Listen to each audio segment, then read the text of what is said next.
नमस्कार दोस्तों, स्वागत है आप सभी का पाथफाइंडर पर। भारतीय वायुसेना के द्वारा एक बहुत ही बड़ा कदम लिया गया है। हमारा जो C-130 विमान है उसके द्वारा पहली बार कारगिल की जो एयर स्ट्रिप है वहां पे दोस्तों नाइट लैंडिंग को सक्सेसफुली एग्जीक्यूट किया गया है। इस टेक्स्ट को ध्यान से पढ़िए, इसमें 3 बड़ी बातें हैं। नंबर 1 C-130 एयरक्राफ्ट, नंबर 2 पहली बार किया गया है एंड नंबर 3 नाइट लैंडिंग करी गई है जो कि अभी तक इंडिया में कभी भी नहीं करी गई थी। ये आप यहाँ पे देख पाएंगे। इंडियन एयरफोर्स के द्वारा इस ट्वीट को सामने रखा गया जिसमें इन्होंने बोला, in a first an IAF C-130J aircraft recently carried out a night landing at the Kargil air strip. इसकी जो वीडियो जो कि इस ट्वीट में आई है वो भी आपको मैं इसी वीडियो के अंदर दिखाने वाला हूं। इसकी मैसिव कवरेज हुई है, अंग्रेजी न्यूज़ मीडिया ने कवर किया है, यहाँ पे आप देख पाएंगे फर्स्ट पोस्ट ने भी कवर किया है, हिंदी न्यूज़ मीडिया के द्वारा भी कवर किया गया है। वायुसेना ने किया बड़ा कारनामा, रात में कारगिल एयर स्ट्रिप पर हरक्यूलिस विमान की सफल लैंडिंग करी, यहाँ पर भी आप देख पाएंगे। ये बहुत बड़ी बात इसलिए बन जाती है बिकॉज जब हम C-130J विमान की बात करते हैं ये कोई छोटा मोटा विमान नहीं है। This is one of the heaviest aircraft जो कि हमारी वायुसेना के पास आता है और इसी एयरक्राफ्ट को हमने कारगिल की एयर स्ट्रिप पे लैंडिंग करवाई है जो कि दोस्तों समुद्री तल से 10,500 फीट की ऊंचाई पे देखने को मिलता है। आगे बढ़ने से पहले आपको वीडियो दिखा देता हूं, आप उसमें देख पाएंगे कि किस तरीके से इस लैंडिंग को एग्जीक्यूट करवाया गया था।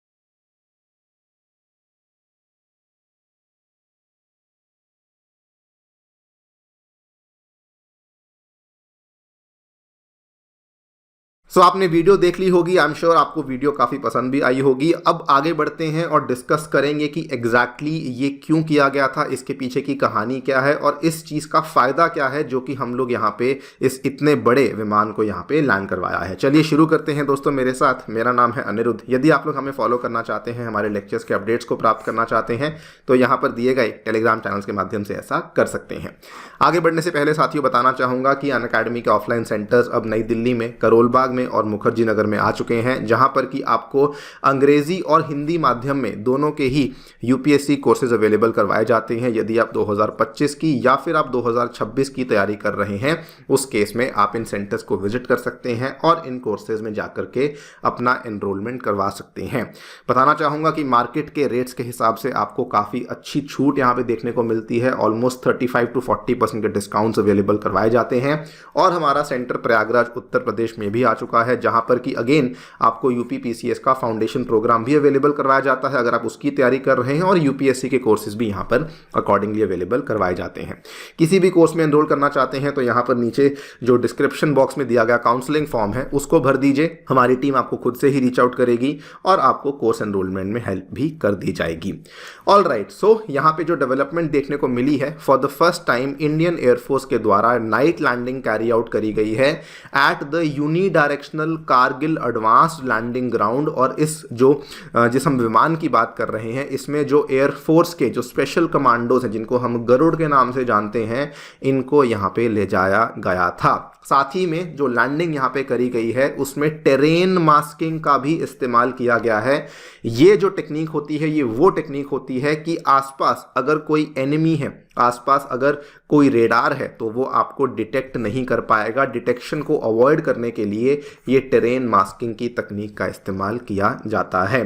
कारगिल के एयरपोर्ट को ध्यान से दिखा देता हूँ। यहाँ पे देखिए ये वाला जो मैप है इसमें आपको LOC और LAC ये दोनों भी दिख रही होंगी। तो कारगिल का जो एयरपोर्ट है ये आप यहाँ पे देख सकते हैं, this is very very close to the LOC और यहीं पर इस लैंडिंग को एग्जीक्यूट करवाया गया है।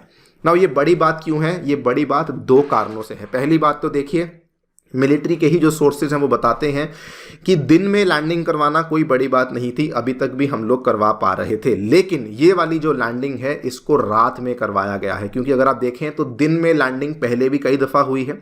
इनफैक्ट आपको आज से 10 साल पुरानी खबर दिखाता हूं। अगस्त 20, 2013 में IAF के द्वारा इसी ट्रांसपोर्ट एयरक्राफ्ट को इंडिया चाइना बॉर्डर के नज़दीक जो दौलत बेग ओल्डी वाली लोकेशन है वहां पर इसकी लैंडिंग करवाई गई थी।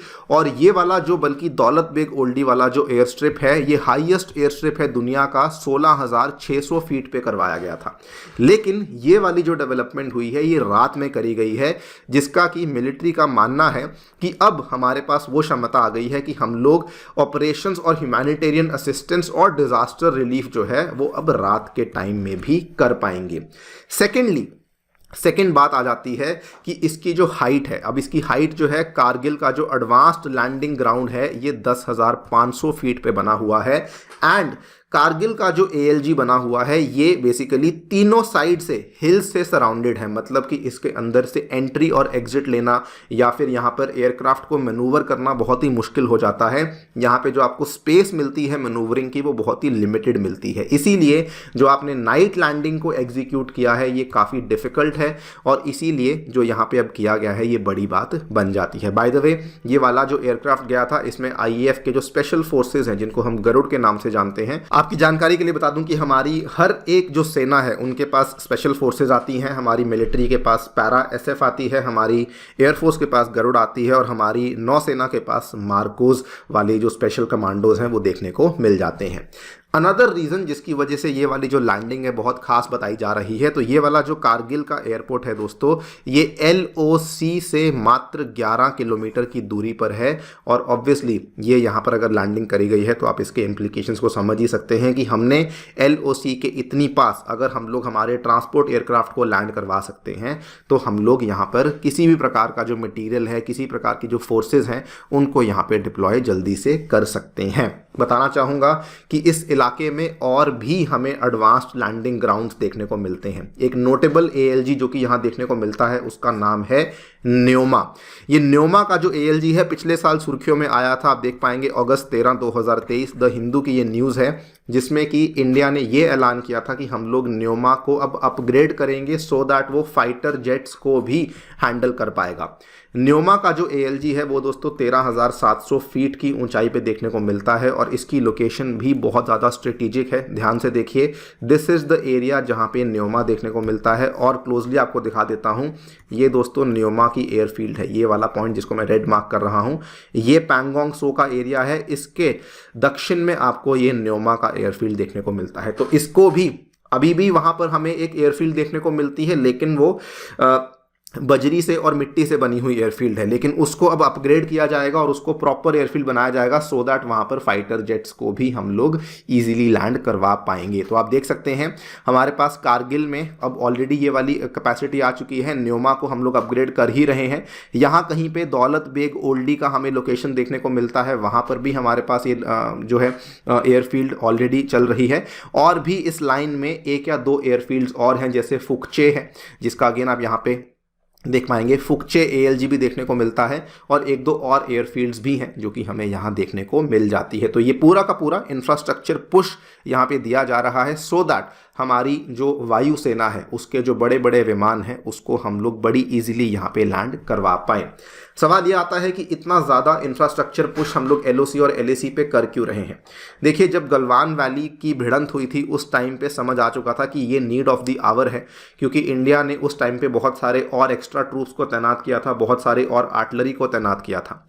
तो ये तो समझ आ चुका है कि वहाँ पे अगर हमें कभी भी इस तरह की रिक्वायरमेंट होती है तो हमारे पास इंफ्रास्ट्रक्चर होना चाहिए। सेकेंडली, जो वहाँ पर बॉर्डर के दूसरी तरफ चाइना के द्वारा ऑलमोस्ट अपनी सभी एयरफील्ड्स को अपग्रेड किया जा चुका है। वहाँ पर उनके द्वारा बहुत तेज़ी से कंस्ट्रक्शन हो रही है। Dual use airfields, roads, troops accommodation वगैरह वगैरह सब कुछ बनाया जा चुका है। तो जब वो लोग कर रहे हैं तो ऑब्वियस सी बात है कि हमें भी यहाँ पर उसके बदले में सिमिलर तरह की अपग्रेडेशंस को करना ही पड़ेगा, तभी जाकर के अगर इन केस कभी हमें आवश्यकता होती है हम लोग प्रॉपर वहाँ पे टक्कर दे सकेंगे। तो ये पूरी डेवलपमेंट है। आपकी इस चीज़ को लेकर क्या राय है हमें डेफिनेटली बताएं कमेंट सेक्शन में। जाने से पहले साथियों बताना चाहूँगा कि अनअकैडमी के ऑफलाइन सेंटर्स में आपको डेमो क्लासेस मुफ्त में, 1-on-1 mentorship, free magazine, library, wifi access जैसी चीज़ें अवेलेबल होती हैं। फिर भी कोई डाउट है तो नीचे डिस्क्रिप्शन बॉक्स में दिया गया जो गूगल फॉर्म है उसको भरना बिल्कुल ना भूलिएगा। Thank you so much for listening. Stay tuned and stay safe.